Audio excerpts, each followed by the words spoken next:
Söz депутат Масабиров Талабек Айтмаматовичте. Рахмат, Айсар Насанова. Ал бул жерде бүт депутаттар карама каршы сын пикирлерин айтып атат. Бул жерде конституциялык мыйзамдар, мамлекеттик түзүлүш, сот, укуктук маселелери жана жогорку кеңештин регламенти боюнча комитет төрагасына башкы прокуратура өзүнүн бул мыйзам боюнча өзүнүн чечимин берип атат. Мен экөөнүн окуп коеюн. Коррупцияга каршы аракеттин жөнүндө Кыргыз Республикасынын мыйзамынын 14-беренеси мамлекет жана муниципалдык кызматчылардын юридикалык жактардан ишине укук ченемсиз кийгиришүү, мамлекеттик органдын жергиликтүү өз алдынча башкаруу органдарын мамлекеттик ишканалардын мекемелердин иштери боюнча юридикалык жактарга ишенимдүү адам катары катышуу коррупция үчүн шарттарды түзүүчү укук бузуулар болуп саналары көрсөтүлгөн деп турат.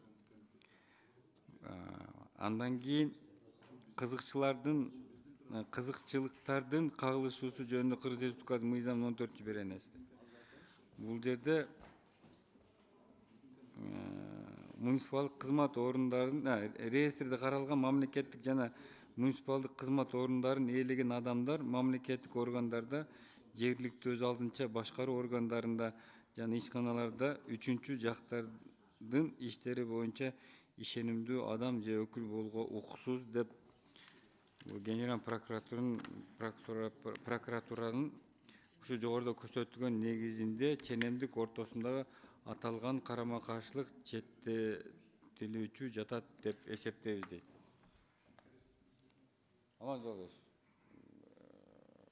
Бул боюнча өзүң оюң. Бул тууралуу биз дагы заключениясын алганбыз. Бирок акт прокурорского реагирования кирген эмес. Официалдуу түрдө эки мыйзам долбоору токтом менен кабыл алынып, жогорку кеңешке жиберилген. Эгерде прокуратуранын ушул эки мыйзамга кандайдыр бир карама каршылык түздөн түз бар боло турган болсо, прокурордук акт менен киргизишсин анда. Азыркы күндө биздин дагы өзүбүздүн эмелерибиз бар, бул карама каршылыкка жатпайт деп. Мен азыр сизге окуп берген бул просто как башкы прокуратуранын өзүнүн чечими болуп атат. Ошондо эсептелип деп ал жазып атат. Анан жанагындай башка эмеси менен бизге берилсин деген бул эки жогорку орган бири-бирине сиз экономика министрлигисиз ордун басары кол коюптур. Бул жерде мына эки пункт эле окуп көрдүм. Эки 14-берене боюнча карама каршылыктар келип атат да. Мен ошону эле айтып атам да. Анан азыр бул министрликтерден азыр жана көп мисалдарды айтты. Кандайдыр бир акционердик общество мамлекеттин көп мындай эмеси бар, үлүшү бар.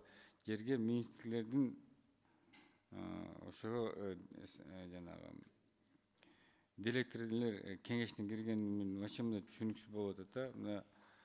Жана дагы Исакбековичке суроода мына бүгүнкү күндө көп жана банктарда жана ГП мамлекеттик ишканаларда өздөрүнүн директор совети иштеп атат да, туурабы? Көзөмөл бар.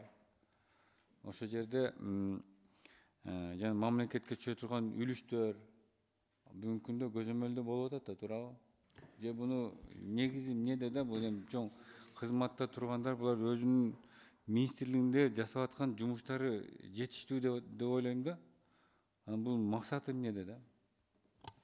Талай Айтматович, урматтуу депутаттар. Мамлекеттик ишканаларда директор кеңеши каралбайт. Директор кеңеши бир гана акционердик коомдордо каралат. Бүгүнкү күндө жана айтып кеткендей 3-төн 7-ге чейин мыйзамда каралган, бирок биздин акционердик коомдордо 3-төн 5-ке чейин мүчөлөр бар.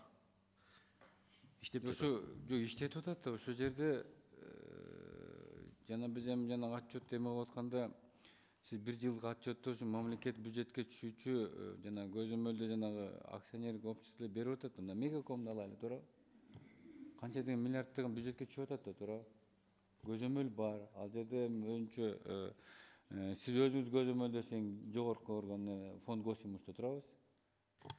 Анан бул жерде министрлер дагы келип дагы көзөмөлдөйт дегенде мен вообще мындай түшүнүксүз болуп атат да. Анан кээ бирде жанагы эми акционердин доомсузга киргенде жанагы кайсы бир мындай багытта көзөмөлдө жүрүшүн министрлер өзүнүн жанагы тиешелүү министр например айыл чарба министрлиги канчадаган миңдеген кызматкерлер бар да, канча отрасль мындай багыты чоң да. Эми ал келип дагы анан бир фондко кеңешчи болгону мен дагы канат астындырыкмын да бул боюнча. Суроого жооп бербесең болот. Мына бул жерде жана генерал прокуратуранын берген чечими мага түшүнүктүү болду. Рахмат.